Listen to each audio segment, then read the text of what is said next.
Selamat datang kembali di pembahasan mendalam kita.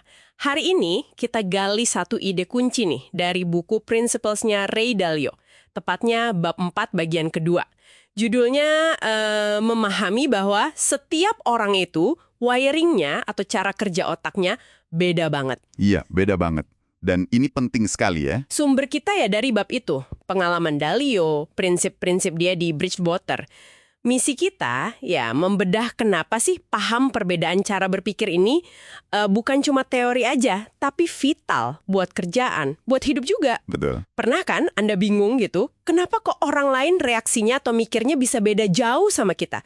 Di situasi yang sama persis. Sering gitu. Nah, Dalio bilang ini bukan kebetulan, ada hubungannya sama wiring otak kita tadi. Memang bawaan ya jatuhnya. Oke, kita urai ya. Ya. Dalio mengenalin konsep dua diri. Di otak kita ini ada dua.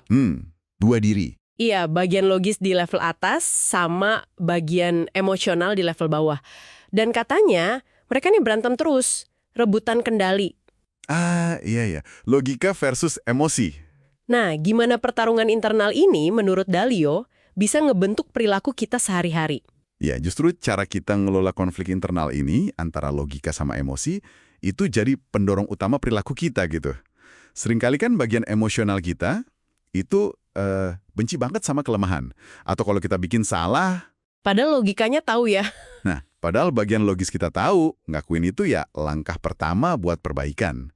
Jadi, ya mengelola pertarungan ini itu kunci buat kita berkembang, buat evolusi pribadi. Menarik. Tapi Dalio ini kan praktis orangnya. Gimana dia coba memetakan ini secara nyata di Bridgewater? Betul, dia nggak berhenti di konsep aja.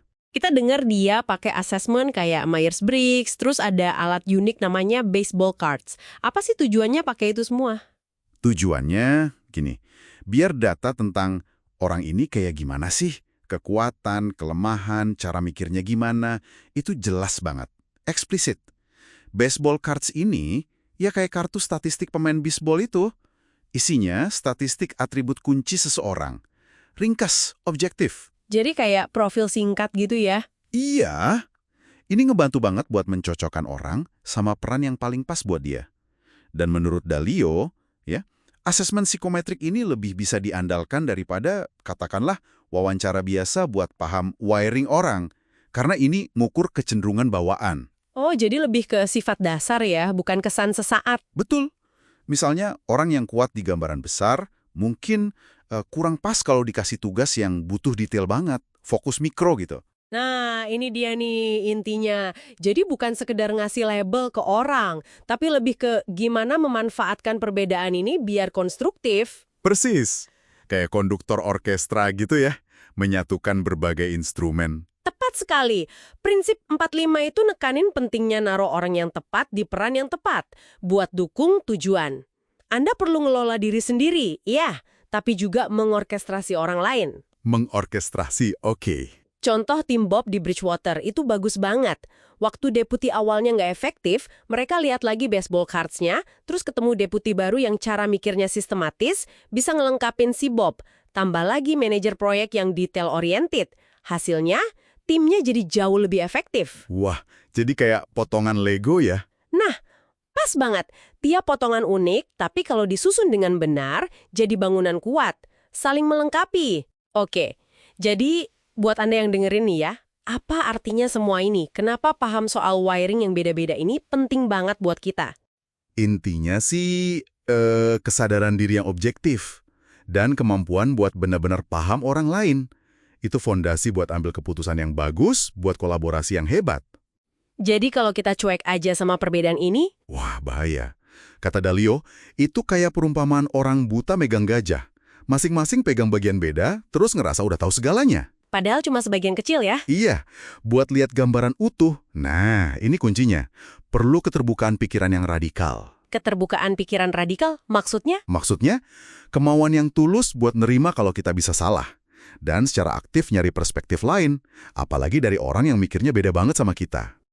Oke. Jadi rangkuman singkatnya nih. Sadar kalau kita dan orang lain itu cara mikirnya bisa beda secara fundamental, itu langkah awal yang penting banget. Betul. Tapi lebih dari itu, kuncinya adalah gimana memanfaatkan perbedaan itu. Secara sistematis, Biar tim lebih kuat, hubungan lebih oke. Dan ini butuh kerendahan hati ya, buat ngakuin keterbatasan kita. Plus keterbukaan buat bener-bener nimbang sudut pandang orang lain. Apalagi kalau wiringnya beda. Oke, sebelum kita tutup, satu pertanyaan buat Anda renungkan. Kalau Anda bisa lihat baseball card diri Anda sendiri, tapi jujur nih, kekuatan, kelemahan, cara berpikir favorit Anda, kira-kira statistik mana yang paling bikin Anda kaget? Pertanyaan bagus tuh. Dan gimana Anda mau pakai pemahaman itu buat yaitu tadi, mengorkestrasi interaksi Anda di minggu ini? Oke, terima kasih sudah bergabung dalam pembahasan mendalam kita kali ini. Terima kasih. Sampai jumpa lagi!